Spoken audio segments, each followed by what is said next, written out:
Momen pernikahan di Palembang berubah mencekam ketika seorang calon pengantin pria diserang dengan sajam oleh pria yang diduga musuh lamanya. Insiden ini terjadi di Jalan Panca Usaha, Kelurahan 5 Ulu Seberang Ulu 1 pada Minggu 11 Mei 2025 pagi. Dalam video yang direkam tamu undangan, terlihat korban baru saja turun dari mobil di depan rumah calon mempelai wanita. Tiba-tiba pelaku menyerangnya dengan senjata tajam. Suasana menjadi tegang saat pelaku lain melepaskan tembakan ke udara. Korban selamat setelah anggota keluarga menariknya menjauh dari pelaku, dan warga sekitar ikut membantu menghalau para penyerang. Usai menyerang, para pelaku yang diperkirakan berjumlah 5 orang melarikan diri. Belum ijab kabul kan? Datang, terus ada mobil yang berlawanan arah datang, langsung menutup jalan ini, keluar dia langsung bacok.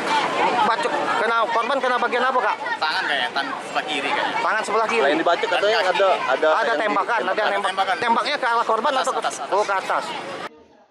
Akibat serangan itu, korban mengalami luka serius di tangan dan kaki. Ia kini dirawat di RSUD Bari Palembang. Pada polisi, korban mengaku mengenali para pelaku. Salah satunya merupakan orang yang pernah ditusuknya pada 2019 lalu dalam sebuah perkelahian. Motif penyerangan diduga karena dendam lama. Para pelaku menuduh korban sebagai informan polisi. Dia tuh nuduh aku ini cepu.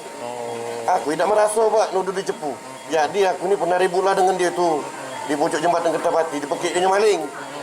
Ya aku kejar lah dia sama-sama berbawa makin lading kan. Aku berlari, dia berlari. Nah sudah itu kutunggu dia tuh pak, dewek sama dewek. Kecut tuh kutujai. Tidak tahu berapa lubang. Waktu itu lama tahun 2019 itu.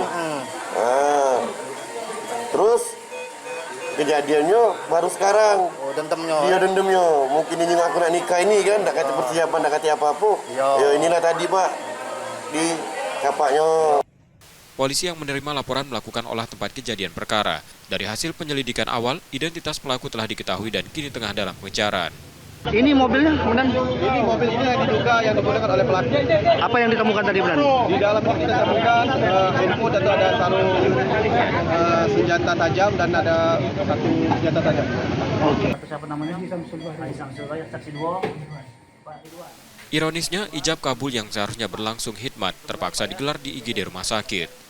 Usai akad nikah, korban dirujuk ke Rumah Sakit Muhammad Husin Palembang karena luka yang dideritanya cukup serius.